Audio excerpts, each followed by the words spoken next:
Alors, si vous avez vos Bibles, je vous invite à les ouvrir dans le livre des Juges.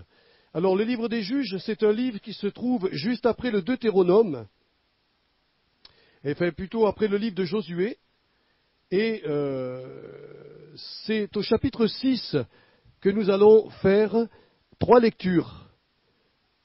Dans le livre des Juges, chapitre 6, verset 1er. Voilà ce que nous lisons. Les enfants d'Israël firent ce qui déplaît à l'Éternel, et l'Éternel les livra entre les mains de Madian pendant 7 ans. La main de Madian fut puissante contre Israël. Pour échapper à Madian, les enfants d'Israël se retiraient dans les ravins des montagnes, dans les cavernes et sur les rochers fortifiés. Quand Israël avait semé, Madian montait avec Amalek et les fils de l'Orient, et il marchait contre lui. Il campait en face de lui, détruisait les productions du pays jusque vers Gaza, et ne laissait en Israël ni vivres, ni brebis, ni bœufs, ni ânes. Car ils montaient avec leurs troupeaux et leurs tentes, ils arrivaient comme une multitude de sauterelles, ils étaient innombrables, eux et leurs chameaux, et ils venaient dans le pays pour le ravager. Israël fut très, très malheureux à cause de Madian. Et les enfants d'Israël crièrent à l'Éternel. Lorsque les enfants d'Israël crièrent à l'Éternel au sujet de Madian, l'Éternel envoya un prophète aux enfants d'Israël. Il leur dit, « Ainsi parle l'Éternel, le Dieu d'Israël. Je vous ai fait monter d'Égypte, je vous ai fait sortir de la maison de servitude, je vous ai délivré de la main des Égyptiens et de la main de tous ceux qui vous opprimaient. Je les ai chassés devant vous, et je vous ai donné leur pays. Je vous ai dit, je suis l'Éternel votre Dieu. Vous ne craindrez point les dieux des Amoréens dans le pays desquels vous habitez. Mais vous n'avez point écouté ma voix. Puis vint l'ange de l'Éternel, et il s'assit sous le térébinthe d'Ophra, qui appartenait à Joas de la famille d'Abiézer. Gédéon, son fils, battait du froment au pressoir pour le mettre à l'abri de Madian.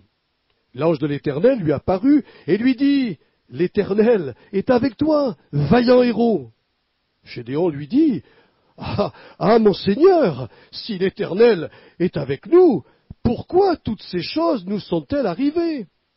Et où sont tous ces prodiges que nos pères nous racontent quand ils disent « L'Éternel ne nous a-t-il pas fait monter hors d'Égypte ?» Maintenant l'Éternel nous abandonne et il nous livre entre les mains de Madian.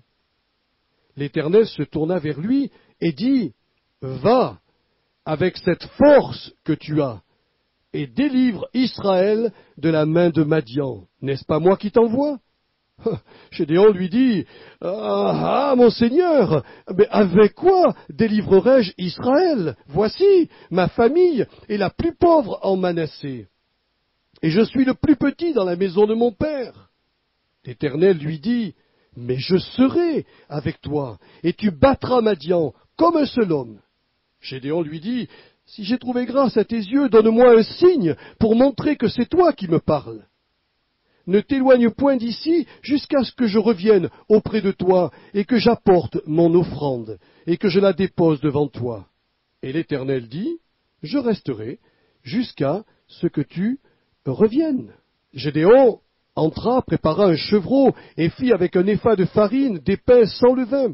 Il mit la chair dans un panier et le jus dans un pot et lui apporta sous le térébinthe et les présenta. L'ange de Dieu lui dit, « Prends la chair et les pains sans levain, pose-les sur le rocher et répands le jus. » Et il fit ainsi. L'ange de l'Éternel avança l'extrémité du bâton qu'il avait à la main et toucha la chair et les pains sans levain. Alors, il s'éleva du rocher un feu qui consuma la chair et les pains sans levain, et l'ange de l'Éternel disparut de ses yeux.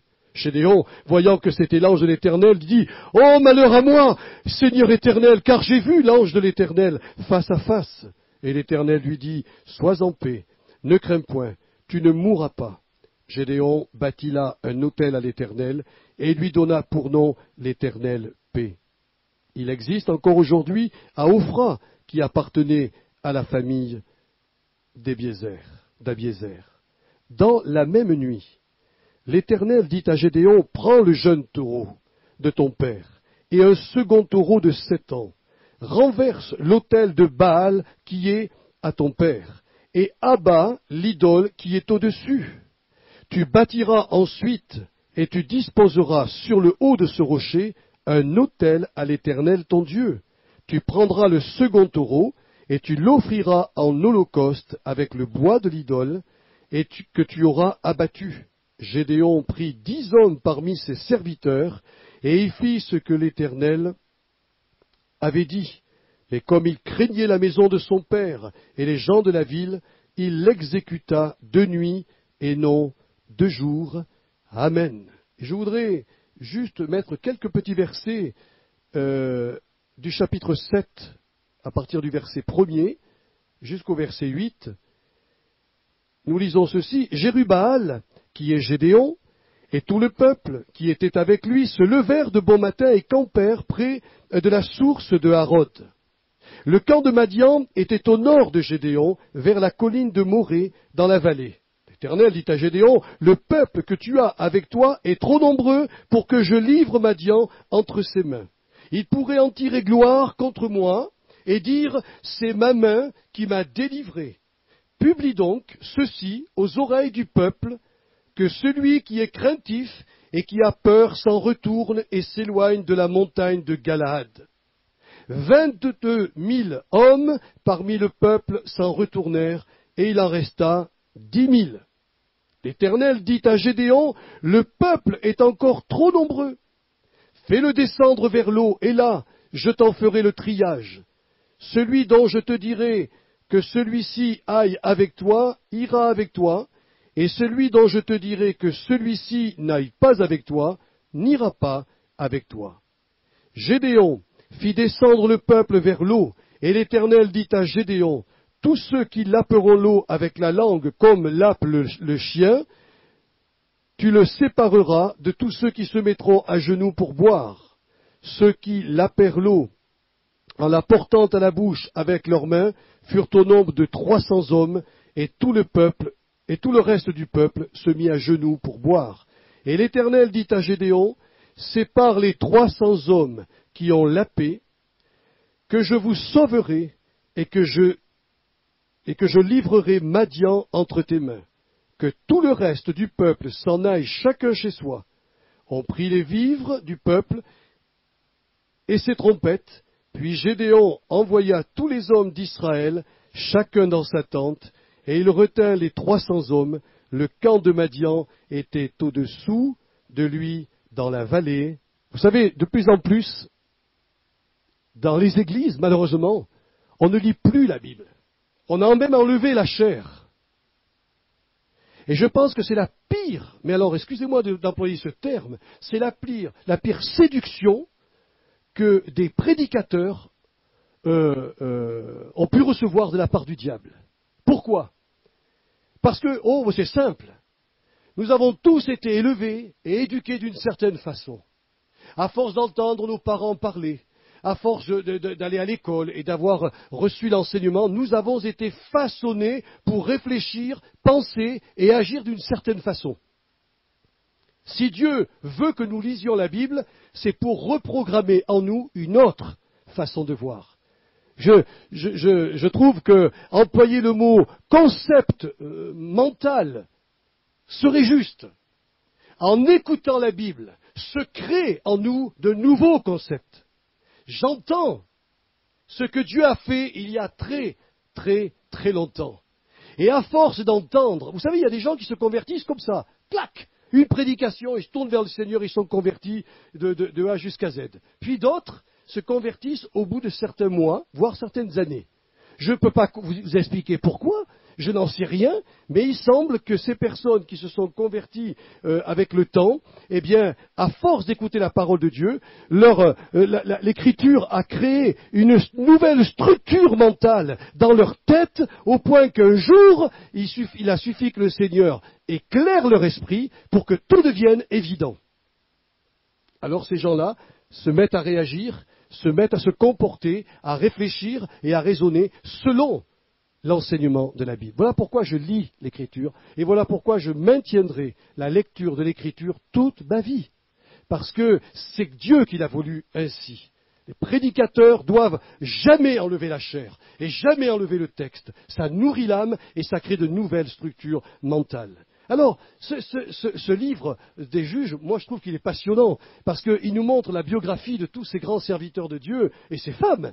Parce que dans ce livre, il y a aussi des femmes qui sont devenues juges en Israël. Moi, je suis passionné par leur biographie. Et bon, Gédéon, c'est un petit peu un personnage que j'aime bien. Pourquoi ?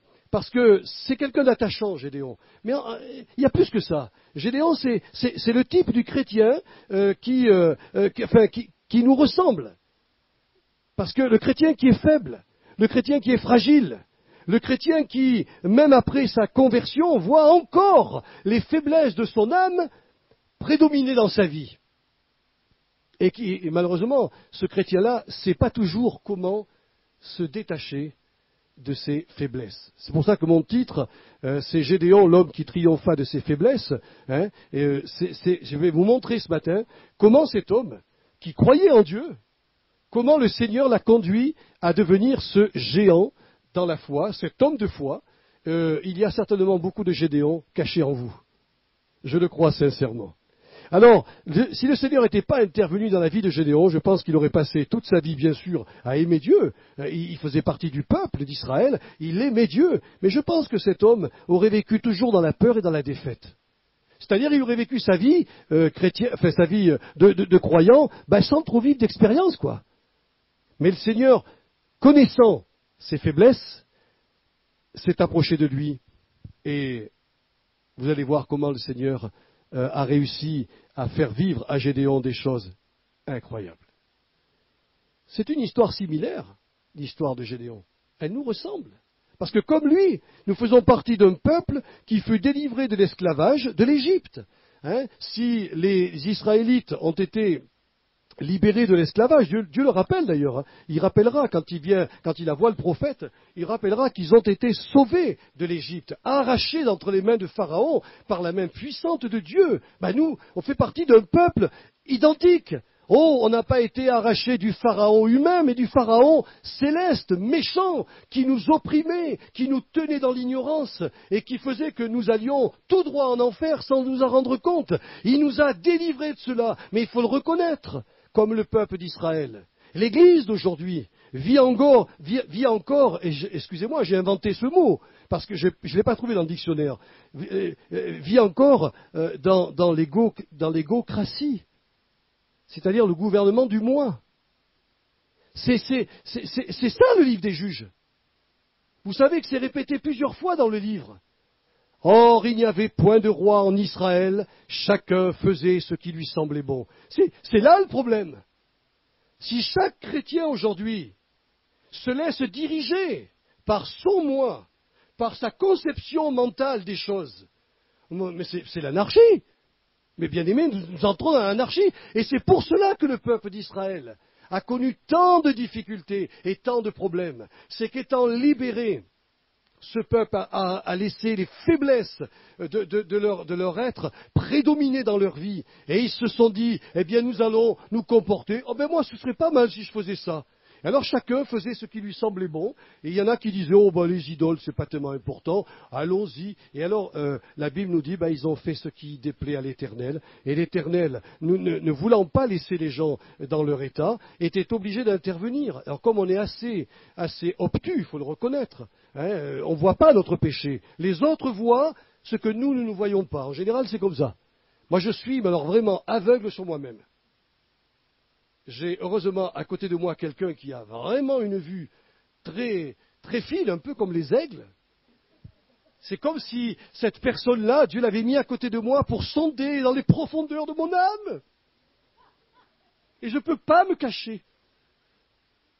Je vous fais rire, mais vous savez que parfois on a appelé mon épouse Joël. Et parfois on m'a appelé Chantal. Parce qu'il y a tellement de réactions et de connexions entre nous que par moments je viens la voir, je lui dis chérie, le Saint-Esprit vient de me dire cela. Elle me dit ouais, moi je l'ai eu avant. Mais c'est incroyable, hein.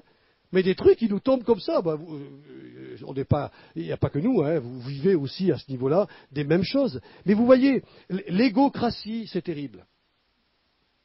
Parce que c'est toujours, nous sommes, on pourrait employer les mots beaucoup plus simples, l'égoïsme, l'égocentrisme, hein, vous savez ce que ça veut dire, hein, je suis le centre du monde. Mais nous vivons comme ça, nous avons ces choses-là.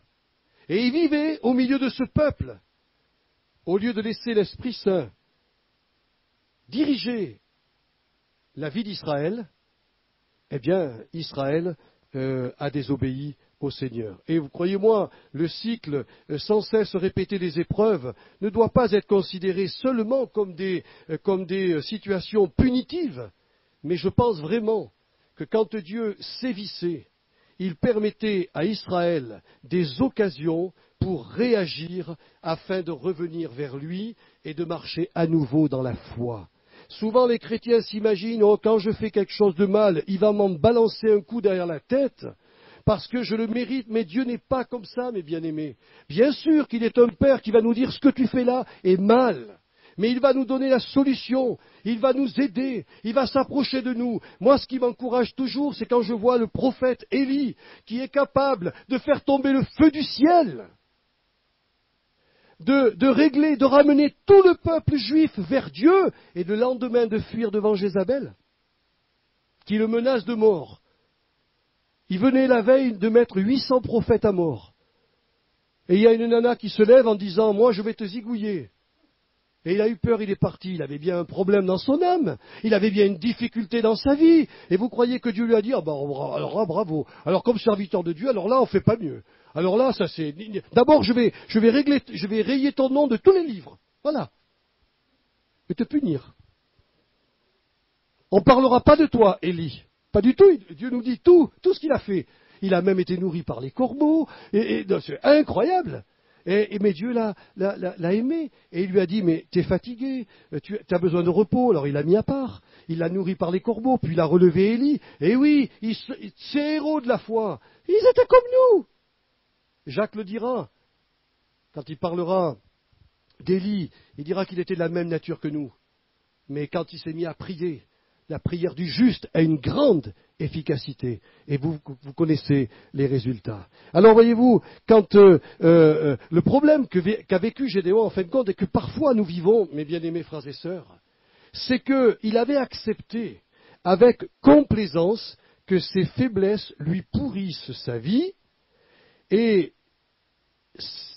il ne pouvait donc pas, dans cet état d'âme, devenir ce que Dieu, ce pourquoi Dieu l'avait destiné, c'est-à-dire l'ange de l'Éternel, si vous préférez, notre Sauveur, puisque c'est lui l'ange de l'Éternel. Il est venu pour lui dire, « Bonjour, vaillant héros, l'Éternel est avec toi et tu vas devenir libérateur et juge en Israël. » Pour quelqu'un qui vivait reclus et qui était oppressé, entendre une telle parole, c'est incroyable. Mais il vivait avec complaisance. Et ça, je le vois, moi, dans la vie des chrétiens. Nous nous complaisons dans nos faiblesses du passé. Beaucoup d'enfants de Dieu diront, de toute manière, si aujourd'hui je suis, par exemple, si je ne suis pas fidèle au Seigneur, si encore je trébuche, de toute manière, c'est mon enfance. Ça remonte à mon enfance. Il peut y avoir une réalité, hein. Je ne nie pas qu'on peut être blessé, mais ça ne fait pas de vous des victimes sans défense. C'est trop facile. Soyons honnêtes. On est capable dans la vie de faire ce qu'on veut, mais pour le Seigneur, on fait le contraire. Il ne faut pas se cacher. Il était complaisant avec lui-même. C'était très facile. Et je me propose donc ce matin de vous montrer assez rapidement comment vous pouvez, et je peux, triompher de nos faiblesses pour devenir ce à quoi nous sommes destinés par le Seigneur. Premièrement, mes frères et sœurs, au travers du texte que nous avons lu, il semble qu'il y avait ce que j'appelle la sinistrose en Israël. La sinistrose, c'est un pessimisme ambiant. Tous les Juifs étaient dans le négativisme total. Il faut dire qu'il y avait de quoi. Madian avec Amalek venait. il ne laissait ni brebis, ni bœufs, enfin rien. Chaque fois qu'Israël cultivait, eh bien, ses ennemis venaient comme des sauterelles et enlevaient tout. Ça vous est pas arrivé, vous, de commencer à faire quelque chose et voilà que, eh bien, du jour au lendemain, patatrac, tout tombe à l'eau. Alors vous recommencez. Et à un moment donné, on dit, ras-le-bol, hein, oh! Alors ils sont tombés dans la sinistrose. Ils étaient vraiment pessimistes. Et il y avait de quoi. Mais il y a quelque chose que je voulais vous dire, que quand tout est au plus bas dans votre vie, il vous reste encore la prière d'intercession. J'ai entendu des chrétiens me dire, moi je prie pour les autres, mais jamais pour moi. Eh bien, frères et sœurs, tu as tort. Tu as vraiment tort. Parce qu'à un moment donné, si tu es vraiment dans la sinistrose, si vraiment tu es au plus bas, alors aie le courage. Et Dieu permet cela dans ta vie pour que tu puisses venir près de lui afin d'intercéder, pas simplement pour les autres, mais un petit peu pour toi. Nous l'avons chanté tout à l'heure. Ce chant, il parle de moi, moi, moi, moi. Mais façonne-moi, dirige-moi, conduis-moi. Fais-le aussi pour les autres un peu, Seigneur. Mais moi. Et là, c'est pas négatif. Là, c'est pas de l'égocratie que je vous prêche. C'est vraiment, on a besoin d'être façonné par le Seigneur. Alors, quand tout va mal, oui, il vous reste encore la prière d'intercession, un petit peu comme cet homme de la parabole on avait vu ensemble, cet ami qui vient en pleine nuit, qui vient frapper. Pourquoi? Parce qu'un de ses amis est arrivé chez lui et il ose dire à son ami, je n'ai rien à lui offrir. C'est là, mes frères et sœurs, que Dieu vous attend. Parfois, vous allez arriver au bout du bout, comme le fils prodigue. Vous allez manger les carouges. Vous allez arriver, mais vraiment au bout de votre bout. Et Dieu dit, enfin, enfin, enfin, il se réveille. Et il va venir vers moi chercher la solution. Pas se trouver des excuses, mais dans la prière d'intercession, dire, ô Seigneur, délivre-moi. L'apôtre Paul l'a écrit dans Romains 7. Il dit, j'aime la loi de Dieu, et j'aime l'accomplir. Puis il s'est aperçu qu'à un moment donné, il a violé cette loi. Et il a vu que chaque fois qu'il voulait faire le bien, le mal était attaché à lui. Et il veut faire le bien, il fait le mal qu'il ne veut pas faire. Pourquoi a-t-il écrit cela? Pour nous montrer exactement quelles sont les structures mentales que nous avons. Nous sommes tous disposés, Jésus l'a dit, l'esprit est bien disposé. Mais la chair est faible. Et quand votre chair est faible, au lieu de passer votre temps à ruminer ou tomber dans le pessimisme, prenez le chemin de la prière et dites, Seigneur, Seigneur, comme Jacob, je ne te laisserai pas aller, que tu ne m'aies béni. J'en ai malheur ras les soquettes, excusez-moi l'expression. J'en ai marre, Seigneur. Je veux vraiment sortir de mon état. Et c'est ça que Dieu attendait. Le peuple était acculé par les ennemis. Et à un moment donné, la Bible nous dit, et c'est ça qui est formidable, regardez ce qui est écrit lorsque les enfants d'Israël crièrent. C'est pas une prière, Seigneur, j'ai un petit souci, j'aimerais te dire tout simplement, si tu as le temps, de penser à moi parce que je vais pas très très bien. C'est pas ça qu'ils ont fait. Ils ont crié, ils ont hurlé. Alors évidemment, dans une église évangélique, si vous faites cela et qu'il arrive des gens de l'extérieur, ils vont dire ils sont complètement malades. Mais allez dans les bois.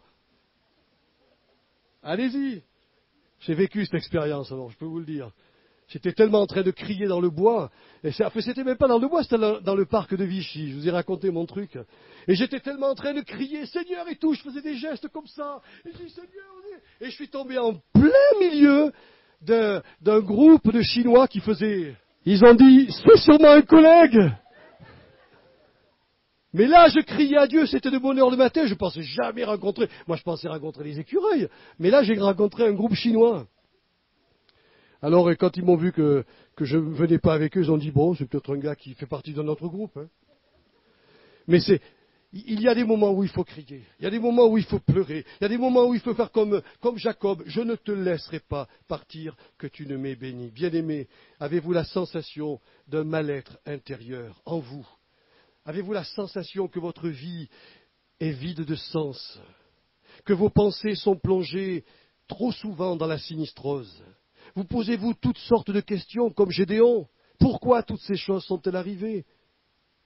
Où sont tous les prodiges que nos pères nous racontent? Pourquoi l'Éternel nous abandonne et nous livre entre les mains de Madian? Si c'est votre cas, j'ai qu'une clé à vous donner ce matin. La première des clés, priez, priez, priez, priez encore. et crier au Seigneur. Pourquoi?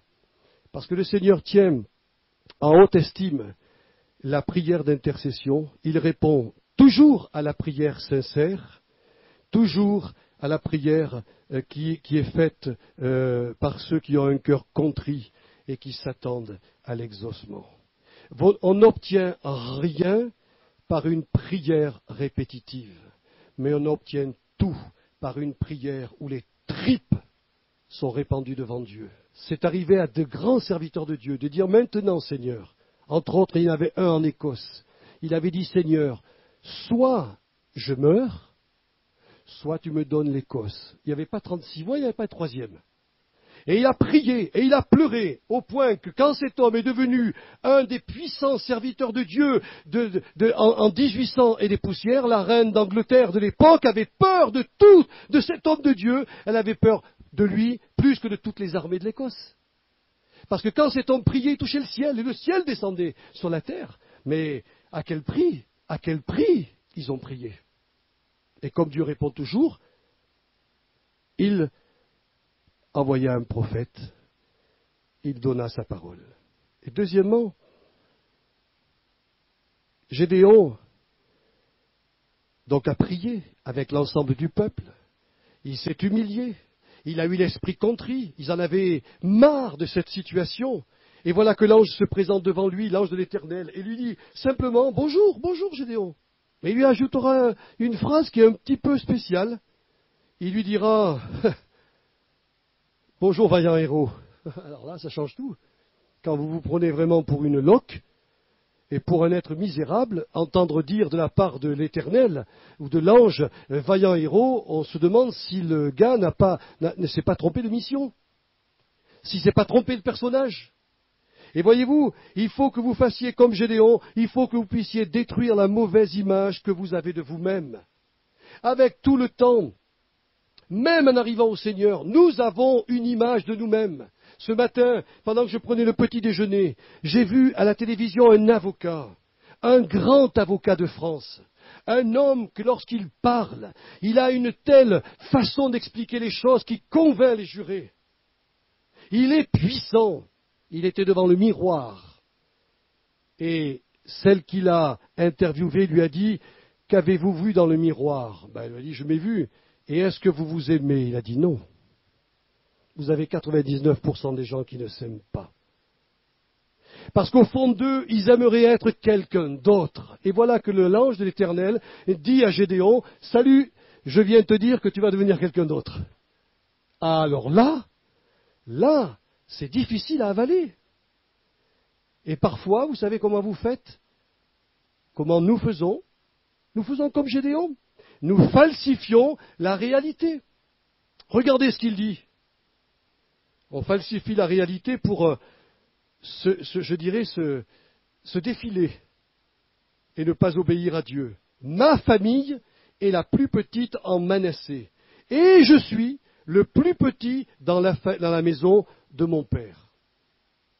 Alors si vous ne connaissez pas l'histoire de Gédéon, vous allez dire, bon, oui, il était peut-être le plus petit. Et c'est faux. C'est faux. Quand on voit la famille de Gédéon, bien qu'il vivait sous un chaos économique, cette famille disposait néanmoins de plusieurs biens.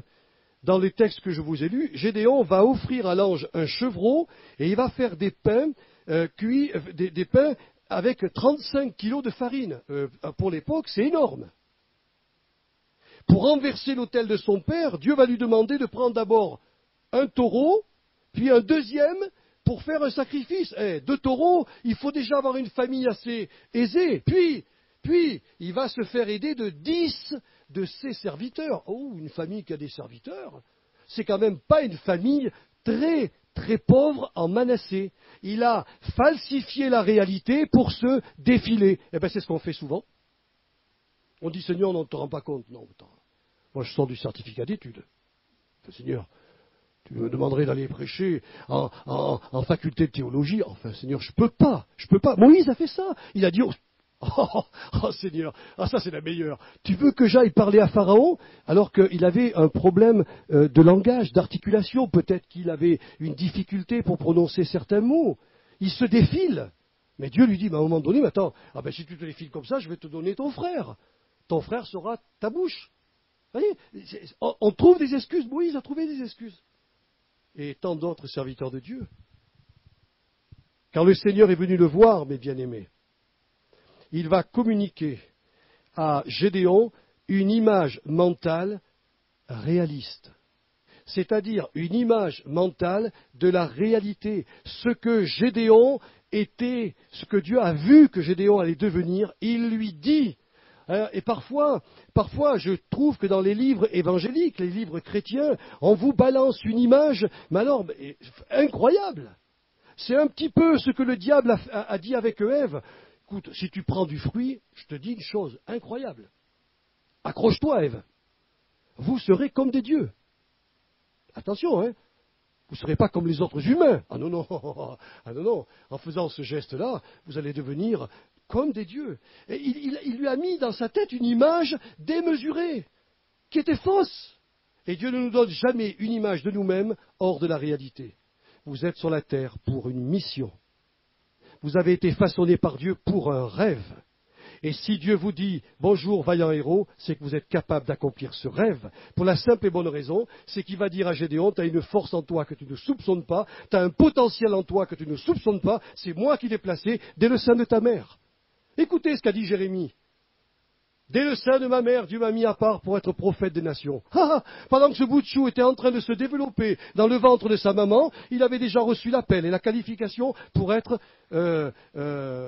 prophète des nations. L'apôtre Paul le dira, quand il a plu à Dieu de me préparer dès le sein de ma mère. Lui aussi avait été préparé, l'apôtre Pierre aussi.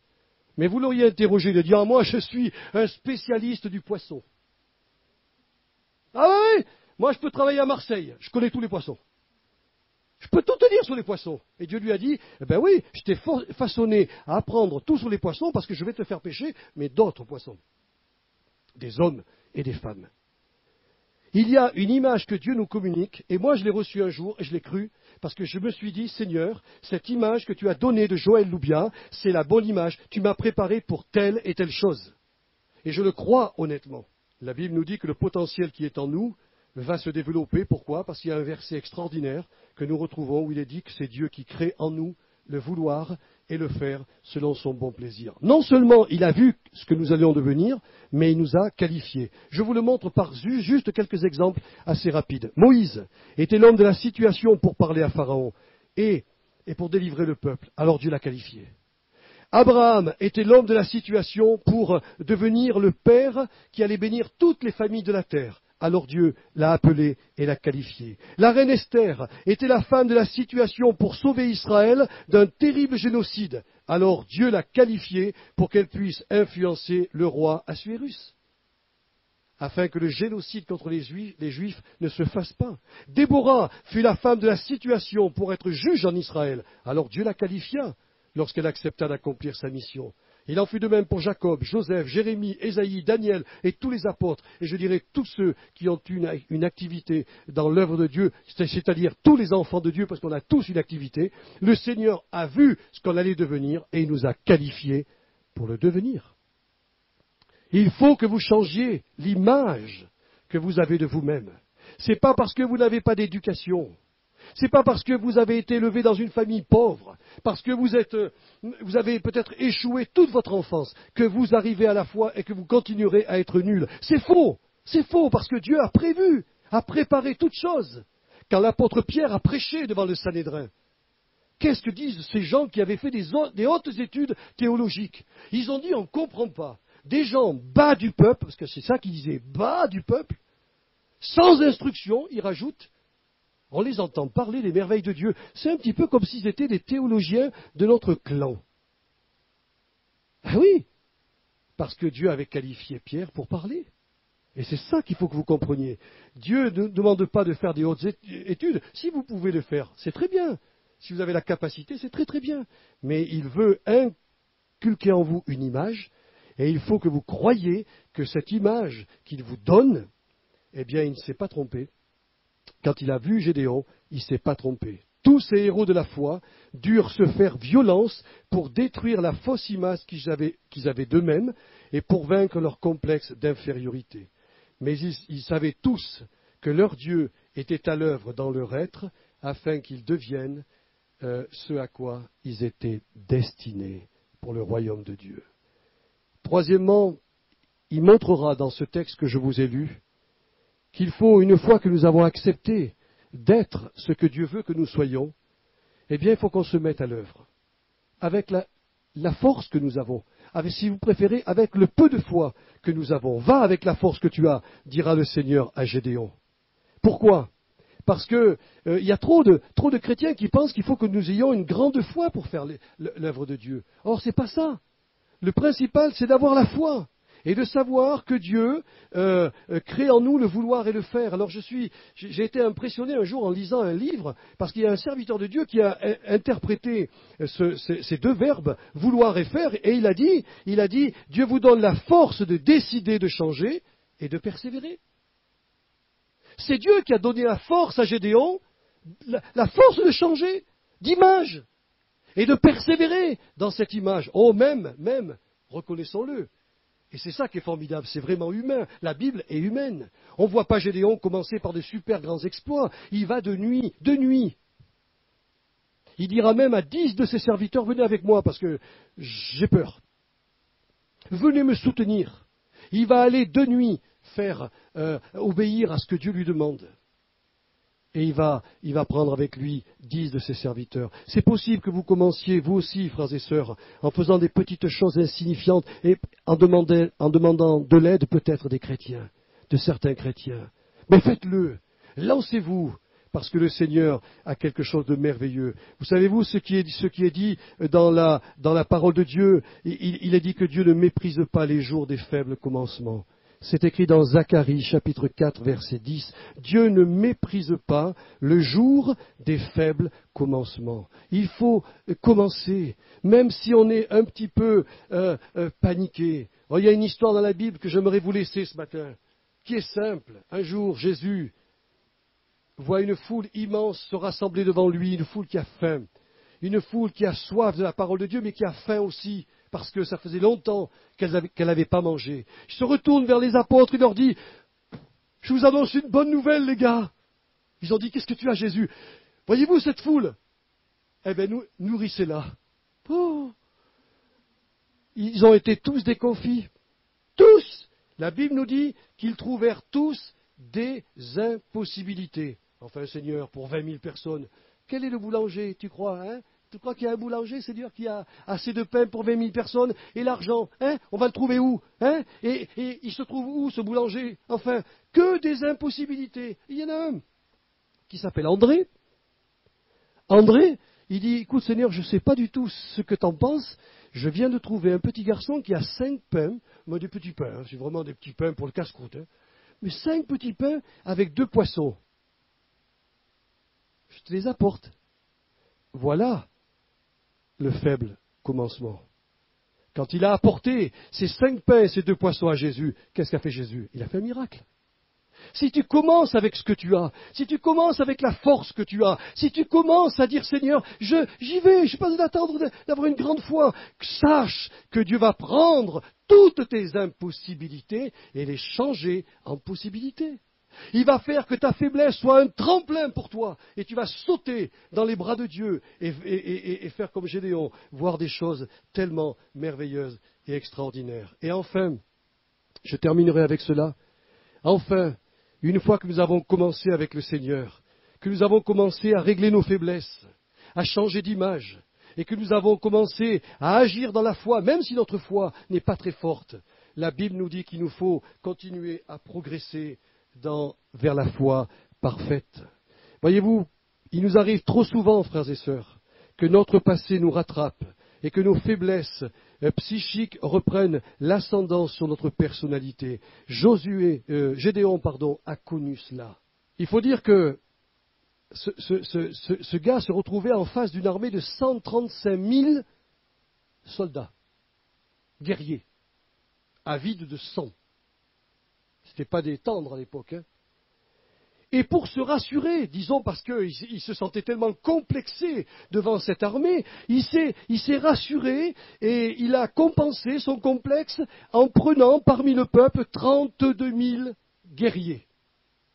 Le rapport était un peu plus logique. C'était un rapport de 1 à 4. C'est encore pas très glorieux, mais enfin c'est mieux que 0. Et alors il dit au Seigneur, youpi, youpi, on va pouvoir les combattre. J'ai 32 000 hommes. Ah non, Dieu a dit non, ça va plus du tout. Ça va plus du tout. Tu es en train d'agir par motivation de peur. Tu es en train de vivre dans la foi, mais tu laisses la peur dominer ta vie. Je vais te donner, moi, le nombre de personnes qu'il te faut pour remporter la victoire sur Madian. Il dit, Seigneur, il y a 135 000 personnes. Hein. C'est pas une petite armée, c'est quand même pas mal. Dieu lui a dit, je vais te donner l'armée qu'il te faut pour les battre. Et voilà que le Seigneur lui donne, on l'a lu ensemble, il fait un tri parmi le peuple, il lui en enlève, devinez combien, accrochez-vous bien, 31 700. Moi, Gédéon, je me suis fait 32 000 soldats, tu m'en enlèves 31 700. Quand même, Seigneur, il m'en reste que 300. Et tenez-vous bien, Dieu lui dit, tu n'auras pas de cavalier, tu n'auras pas de lance, tu n'auras pas de bouclier, tu n'auras pas de char. C'est super, Seigneur. Y a-t-il encore une nouvelle que je ne connais pas? Accroche-toi, Gédéon, c'est pas fini. Tu vas aller vers eux avec des torches, des cruches vides et des trompettes. Et allons-y. J'en ai 135 000 devant moi et je vais leur jouer de la musique. Si Dieu a fait cela, c'était pour montrer à Gédéon que lorsque la foi se met en œuvre, et comme je vous l'ai dit ce matin, que lorsque la foi commence à étendre ses ailes comme cet oiseau, et se met à planer dans les bras de Dieu, on fait des exploits qu'on ne peut même pas soupçonner.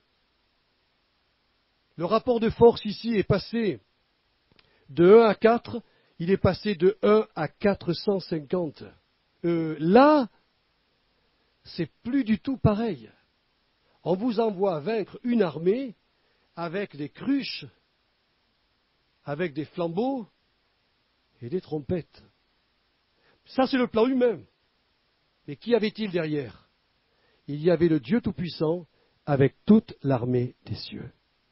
Et si vous continuez l'histoire, vous verrez comment ces 135 000 personnes se sont entretuées les unes les autres, parce que Dieu a créé une panique dans le camp de Madian que Gédéon ne pouvait même pas soupçonner.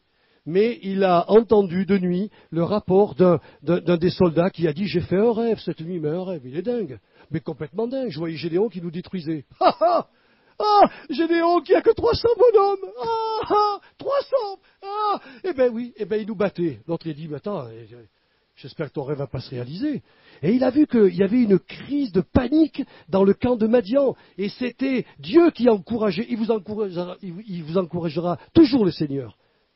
Oui, il va vous encourager. Toujours, quand il vous demande de faire quelque chose. Alors Gédéon est parti, et quand vous lisez la suite, vous voyez qu'ils remportèrent, avec ces 300, ils remportèrent une grande victoire avec 300 personnes. Oui, les faiblesses de Gédéon, Dieu s'en est servi pour le façonner et pour faire de lui un géant dans la foi. Il n'a pas besoin de gens extraordinairement grands, intellectuellement puissants. Il n'a pas besoin de gens qui ont une grande, grande foi. Il veut des êtres qui reçoivent sa vision, des êtres qui savent qu'ils ont en eux un potentiel parce que c'est Dieu qui crée ce potentiel. Et il veut voir des hommes et des femmes qui ont le courage, la foi d'obéir à ce que Dieu leur demande de faire. Et là, il voit des miracles. Alors, je termine par cette parole, quand vous arrivez à la foi, le Seigneur vous accepte tel que vous êtes, avec vos faiblesses, vos traumatismes et vos complexes. Mais comme pour Gédéon, le Seigneur nous adresse une salutation. Bonjour, les vaillants héros de Saint-Yor. Jésus est avec vous. C'est ce qui est écrit dans la Bible. Je suis avec vous tous les jours jusqu'à la fin du monde. Enfin, il n'a pas dit je serai avec vous que le lundi soir et le mardi matin, parce qu'après, je ne peux plus. J'ai d'autres rendez-vous ailleurs, et tous les jours, de 24 heures jusqu'à la fin du monde. S'il est avec nous, alors les moments de faiblesse, on peut s'en servir comme un tremplin. Nos traumatismes, on peut s'en servir comme un tremplin ou comme une force pour servir le Seigneur. Faut pas attendre d'être un géant pour faire ces choses. peu importe notre passé, peu importe la mauvaise image que nous avons laissée se développer en nous, le Seigneur nous dit, je connais le potentiel que j'ai placé en toi, la faible énergie de ta foi, mais viens, fais-moi confiance, et tu deviendras ce à quoi je t'ai destiné. Tu verras ta propre montagne se déplacer de devant toi et disparaître à tout jamais. Frères et sœurs, Gédéon est vraiment l'exemple du chrétien fragile, du chrétien dont les faiblesses charnelles prédominent encore après sa conversion, mais ces faiblesses peuvent être maîtrisées avec l'aide du Saint-Esprit, et elles peuvent devenir pour nous, pour vous, le carburant extraordinaire qui va vous faire vivre des exploits avec notre Dieu. Je me souviens d'un des textes, je l'ai noté d'ailleurs ici parce que j'ai trouvé ça tellement important, c'est écrit dans le Lévitique 26, verset 8, où il est dit « 5 d'entre vous en poursuivront 100, et 100 d'entre vous en poursuivront 10 000, et vos ennemis tomberont devant vous. » Voilà ce que fait la foi. Quand nous avons la foi, nous pouvons crier, louer soit l'Éternel, et nos ennemis s'écroulent. Mais on ne va pas poursuivre un ennemi, il est dit que 5 d'entre nous peuvent en poursuivre 100, pas mal. Mais il dit que plus on progresse dans la foi, eh bien 100 d'entre nous pourront en poursuivre 10 000, imaginez-vous. Plus vous grandissez avec le Seigneur, plus votre foi s'affermit en lui, plus vous devenez fort et plus vous vivez des expériences de gloire et des choses extraordinaires et merveilleuses. Changez votre image. Priez le Dieu Tout-Puissant. Agissez avec la faible foi que vous avez, puis continuez toujours à progresser, parce que le Seigneur va vous faire entrer dans une vie de victoire et va vous faire devenir surtout ce qu'il a vu d'avance que vous allez devenir pour lui, que son nom soit béni. Aide-nous, Esprit Saint, à entrer dans ces réalités. Aide-nous à reméditer le livre des juges, parce que nous trouvons dans ce livre des juges vraiment des enseignements très intéressants. Et Gédéon, dont le nom signifie celui qui abat, celui qui détruit et celui qui remporte la victoire, nous montre que cet homme qui se sentait si faible, qui se croyait être le plus petit dans sa famille, est devenu un héros de la foi et il a changé la face d'Israël. Pendant 40 ans, il a été juge. Oh mon Dieu, que cet exemple, que cette histoire nous serve de tremplin à nous qui nous sentons si fragiles encore avec nos faiblesses, avec notre mauvaise image ou avec nos complexes.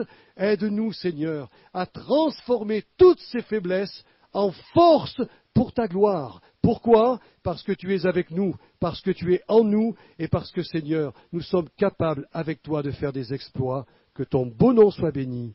Amen.